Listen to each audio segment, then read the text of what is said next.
Ok. Alors, t'es dans un référentiel qui est en train de tourner, il y a un objet qui se déplace dedans. Là, faut que tu rajoutes une petite force funky qui s'appelle la force de Coriolis. Les objets, si on les laisse tranquilles, ils suivent leur chemin. Ils vont tout droit, à vitesse constante. Et là, bien sûr, tu te demandes, mais qu'est-ce qui va se passer, oh bon Dieu, si on accroche la caméra à la plateforme qui tourne? Très bonne question.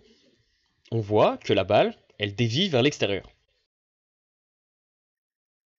C'est l'effet de la force de Coriolis. Ok, maintenant j'ai compris pourquoi je me viande la gueule quand je marche dans un carrousel. Maintenant, la question c'est comment est-ce qu'on fait pour la calculer cette force? On va imaginer qu'il y a Iron Man qui veut aller visiter son pote le Papa Noël au Grand Nord. Et là tu te dis sans doute, le Père Noël n'existe pas, en plus il habite pas au pôle Nord, c'est n'importe quoi, on nous ment. Calme-toi. Dans cet exemple, le référentiel tournant c'est la Terre, et l'objet qui se déplace c'est Iron Man. La première mission, ça va être de trouver la direction en faisant le produit vectoriel entre la vitesse de rotation du référentiel et la vitesse de l'objet. Attendez, j'ai une idée. Et si on changeait de place?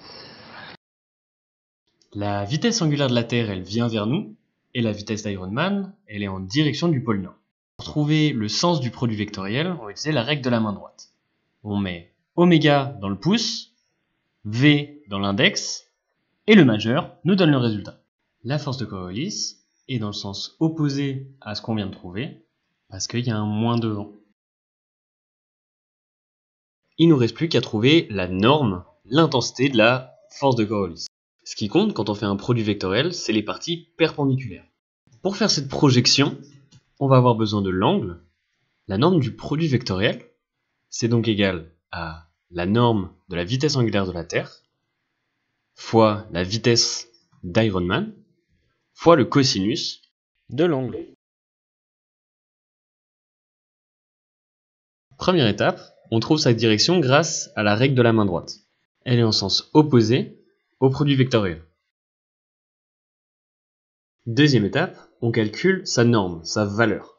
Pour ça, on prend la partie de la vitesse de l'objet qui est orthogonale à la vitesse angulaire du référentiel.